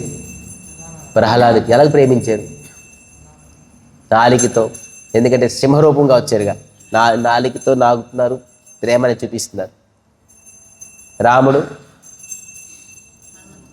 ఆంజనేయ స్వామికి ప్రేమించారు, సీతాదేవికి ప్రేమించారు, బాణరులకి కొంతమందికి ప్రేమించారు, కొంత మర్యాద పెట్టి ప్రేమించారు. కృష్ణుడు రాధారాణికి, గోపాల బాలకులకి, గోపికలు కృష్ణుడికి ఈ విధంగా సేవించారు. కృష్ణుడు మైండ్ బ్లోయింగ్ అయిపోయింది. ఈ గోపికలు ఏంటి పిచ్చి అయిపోయింది, నా గురించి ఎంత పిచ్చి ఏంటి వీళ్ళకి, నేను వీళ్ళకి రుణం ఉండిపోతున్నానేమో. చూడండి, కృష్ణుడు అనుకున్నారు, నేను వీళ్ళు సేవిస్తున్నారు నాకు ఈ విధానంగా, నేను రుణం ఉండిపోతానేమో. భగవంతుడు అనుకుంటున్నారు, నేను వీళ్ళు భక్తులు రుణం ఉండిపోతున్నాను, నేను ఇక్కడి నుంచి వెళ్ళిపోతాను, మథుర వెళ్ళిపోతాను అన్నారు. 10 ఇయర్సే ఉన్నారు, 10 ఇయర్స్ తర్వాత మథుర వెళ్ళిపోయారు. బృందావనం ఉండలే. బాబు, ఈ గోపికలు నాకు ఎలా సేవిస్తున్నారు, వీళ్ళు నేను రుణం ఎలా తీర్చుకుంటాను, ఇప్పటికే ఎక్కువ రుణం అయిపోయింది అని దూరం వెళ్ళిపోయారు. భక్తులకి విడిచిపెట్టి వెళ్ళిపోయారు. 10 ఇయర్స్కే వీళ్ళు ఈ ప్రకారంగా సేవిస్తున్నారు, ఈ సేవా రుణం నేను ఎలా తీర్చుకుంటాను? భక్తులు అంటే ఇంకా అహం భక్తాధీను, అహం భక్తవత్సలుడు, ఈ రుణం నేను ఎలా తీర్చుకుంటాను? వెళ్ళిపోయారు మథురాకి వెళ్తే మళ్ళీ వచ్చేస్తారని ద్వారకాకి వెళ్ళిపోయారు. ఎంత దూరం అయిపోయారు. వీళ్ళు ఏ ప్రకారం సేవిస్తున్నారో నేను ఈ రుణం. మనం ఒక తులసి, ఒక పుష్పము, ఒక పండు, ఒక కాయ ఇస్తే భగవంతుడు మీకు ఉంచుతారనుకున్నారండి. భగవంతుడు నా గురించి నువ్వు తులసి తెచ్చావా, పుష్పం తెచ్చావా? ఎంత రుణం! భగవంతుడు ఎంత రుణం! మనుషులకి ఎంత ఇచ్చినా కూడా రుణం ఉండదు. ఏదో తప్పు చేసి ఉంటే అందుకే ఇచ్చి ఉంటుందని చెప్తా. ఏదో ఇచ్చేళ్ళు, ఏదో ఒక పేరు సంపాదించుకోగలగండి. భగవంతుడికి మీరు ప్రేమతోనే ఒక తులసియో పండు ఇస్తే అక్కడి నుంచి ఆనందపడిపోతారు.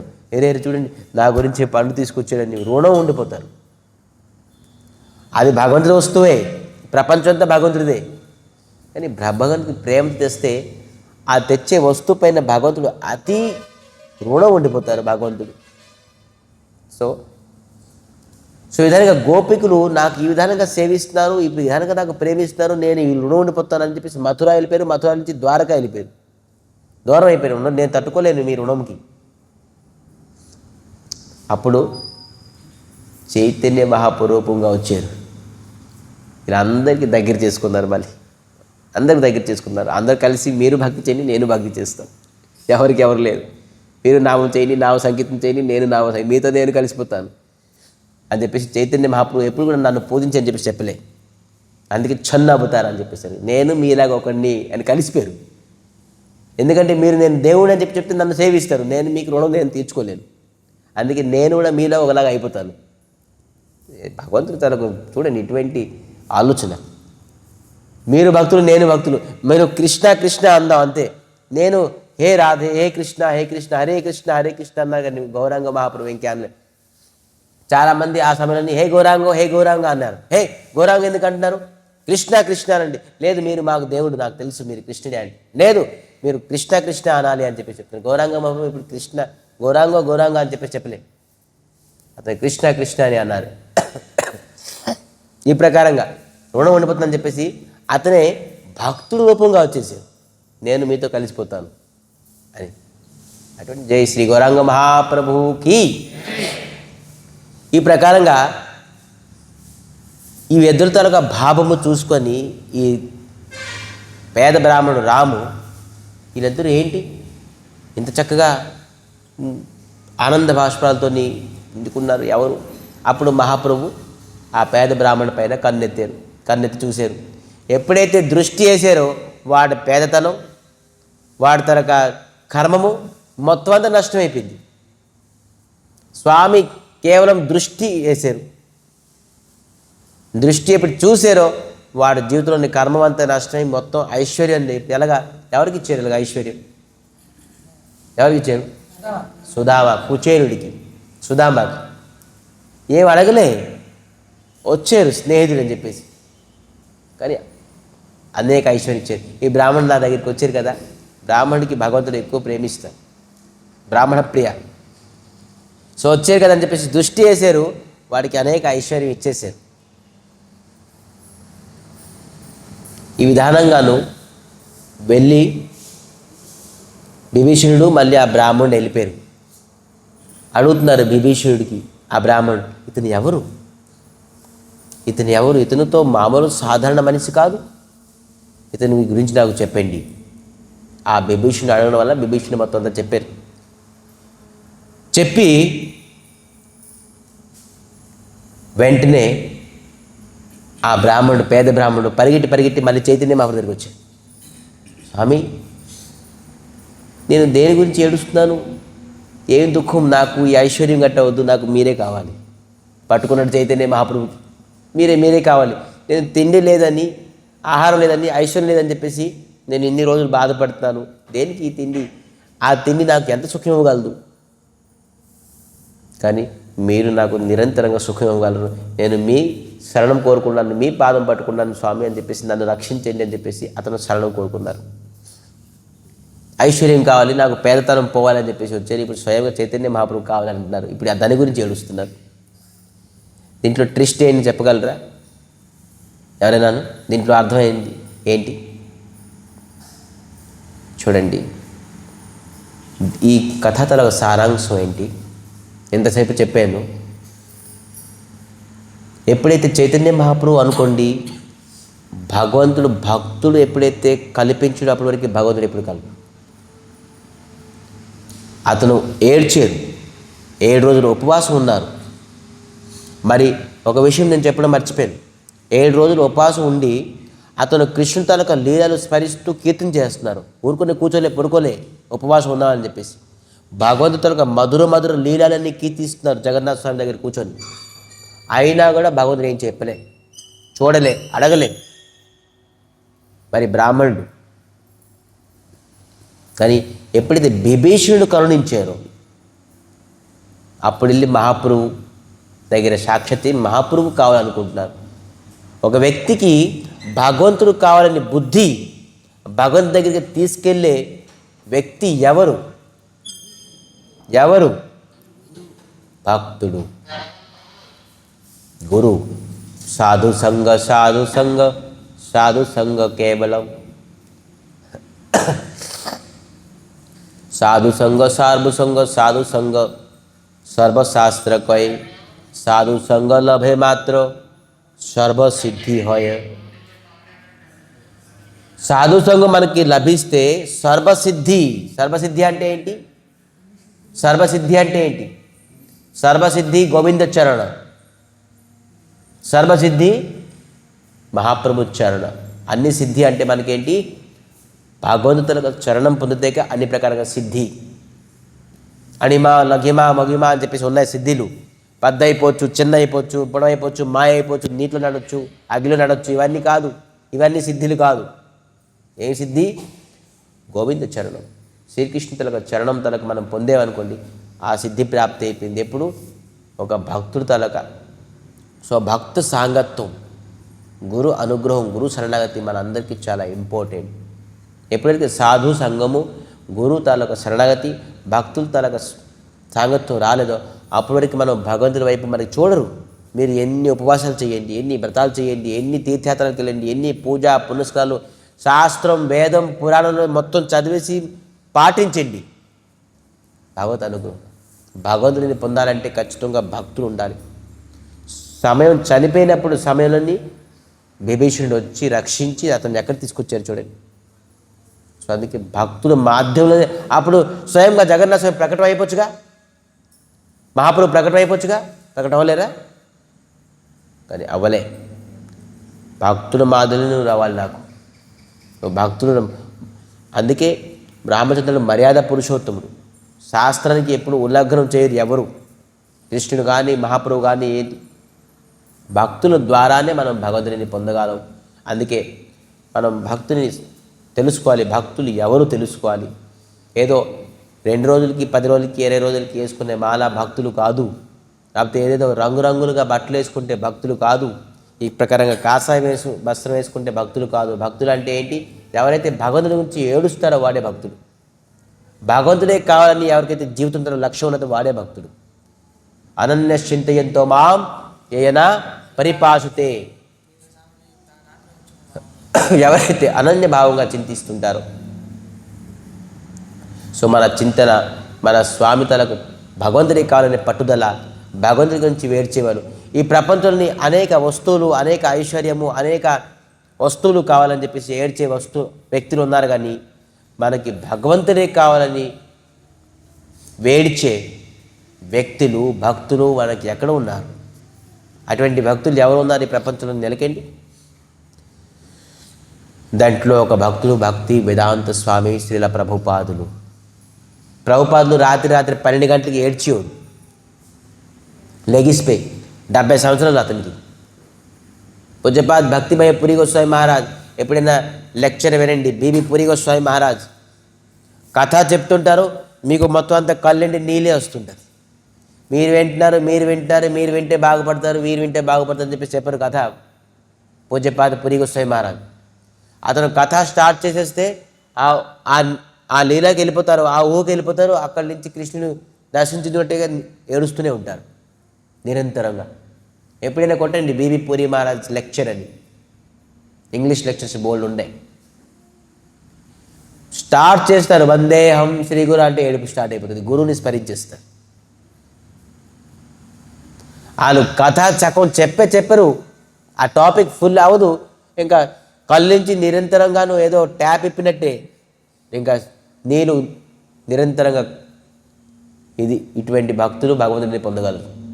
భక్తి వేదాంత స్వామి శ్రీల ప్రభుపాద రాత్రి పడుకోకుండా ఏడుస్తుంటారు. ఎందుకు ఏడుస్తుంటారు? ఏంటి కావాలి మీకు అంటే, నాకు నా గురుగారు చెప్పారు విదేశాలకు వెళ్ళి ప్రచారం చేయాలి, ఆ పని అవ్వకుంటుంది, నేను ఎలాగ చేయాలి?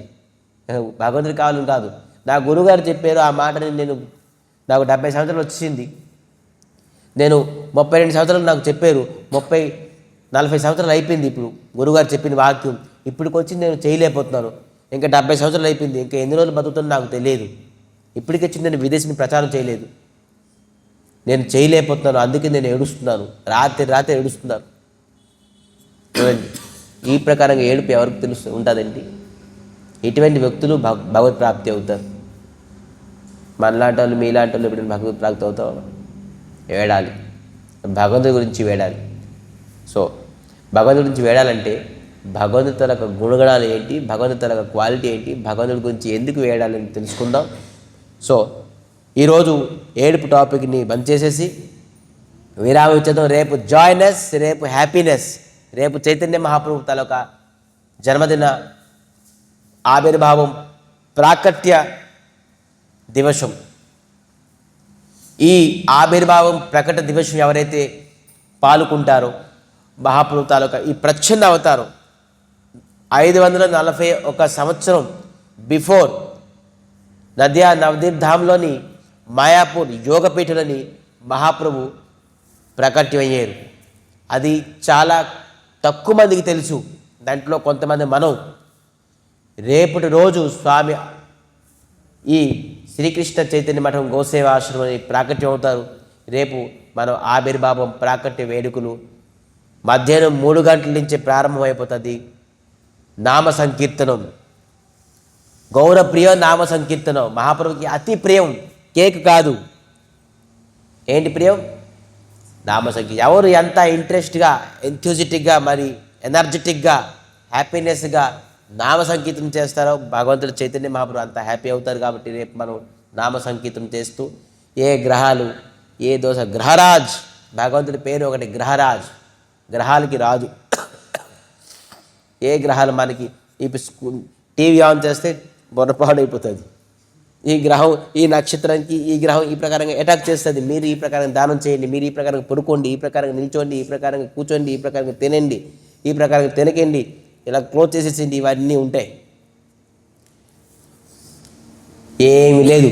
చక్కగా 3 గంటలకి ఇంకో బట్టలు, స్పేర్ బట్టలు తీసుకుని వచ్చేసేయండి. 3 o'clock నుంచి కీర్తన స్టార్ట్ అవుతుంది. 6:48 వరకు కీర్తనాన్ని కొనసాగిస్తూ 6:48 తర్వాత విముక్తి అవుతుంది. గ్రహణం అందరికీ గెస్ట్ హౌస్లోని స్నానపానాలు చేయడానికి అనేక ఏర్పాట్లు, రూమ్స్ అన్నీ ఉన్నాయి. చక్కగా రూమ్స్ని స్నానపానం చేసుకొని ఆ వస్త్రాలు ముట్టుకోకుండాను ఏదైతే నూతన వస్త్రం అవన్నీ పరిధారిస్తూ గో దర్శనం చేద్దాం. గో ఆరతి ఇచ్చి గోతాలకు అనుగ్రహం పొందాం. ఇక్కడికి వచ్చేసి మహాప్రభు చైతన్య మహాప్రభుల ప్రాకట్యం ఒక విచిత్రమైన అలంకారంతో, అద్భుతమైన అలంకారంతో, అతి అందమైన అలంకారంతోనే మహాప్రభు దర్శించుకుందాం. మరి అందరికీ మహాప్రసాదం కూడా ఏర్పాట్లు ఉన్నది. అన్నీ రేపు చాలా సుదినం. గ్రహణం అనే ఇప్పుడు డిప్రెస్ అవ్వకండి. రేపు హోలీ కూడాను ఉన్నది. హోలీకే రసియా, బ్రజమే హోలీకే రసియా. మనం హోలీ కూడా రేపు ఆడదాం. గ్రహణం అయిపోతుంది, హోలీ పండుగ రేపు ఆనందమైన ఉత్సవం రోజు హోలీ. ఈ హోలీ తాలూకా రహస్యం కూడా రేపు మనం ఈ కీర్తన మధ్యలోని కొంతసేపు ఒక 5 minutes కూడా చెప్పుకుందాం. సో రేపు ఆనందమైన రోజు. రేపు ఉత్సాహంతో ఉల్లాసంతో రావాలి. ఏ ప్రకారంగా ఈ గ్రహణం నా జాతకానికి, నా నక్షత్రాలకి, నా కర్మానికి ఏం చేస్తుందానికి ఏమి చేయదు, ఏమి చేయలేదు. ఎవరైతే సంకీర్తనం చేస్తారో ఒకటే యజ్ఞం, సంకీర్తన యజ్ఞం చేయడం వల్ల ఏ ప్రకారంగా ఏమి అవ్వదు. అందరూ దయచేసి టీవీలు చూసుకొని మీ పొరపాట్లు చేసుకోకండి. చక్కగా మహాప్రభు దగ్గరికి శరణం తీసుకోండి. మహాప్రభు తాలూకా సిద్ధాంతాన్ని శరణం తీసుకోండి. ఖచ్చితంగా మనకి అంత జయం కలుగుతుంది. ఇప్పుడు తెలిసిన మన సిద్ధాంతం చెప్పిన వాళ్ళు చెప్పిన సిద్ధాంతాన్ని ఎవరు నమ్మకండి.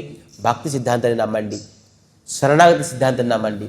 ఈ శరణాగతి సిద్ధాంతం, భక్తి సిద్ధాంతం క్వైట్ ఆపోజిట్ ఆఫ్ ఈ అన్ని శాస్త్రాలు. భగవంతు చేతిలోని అన్ని శాస్త్రం అతన్ని ఎలాగైనా మార్చుకోగలరు. సో మనం ఈ కర్మ సిద్ధాంతాన్ని మార్చుకోవాలంటే మనం భక్తి సిద్ధాంతాన్ని యాక్సెప్ట్ చేసుకొని రేపు చైతన్య మహావతులకు ఆవిర్భావం ప్రాకట్య దివసాన్ని మనం అతి ఉత్సాహంతో, ఉల్లాసంతో, భక్తి శ్రద్ధలతో మనం వేడుకలు జరుపుకుందామని కోరుకుంటూ ఈరోజు కథకి విరామం చేస్తూ వాంఛాకల్పతరుభ్యశ్చ కృపా సింధుభ్యేవ చ పతితానం పావనేభ్యో వైష్ణవేభ్యో నమో నమః.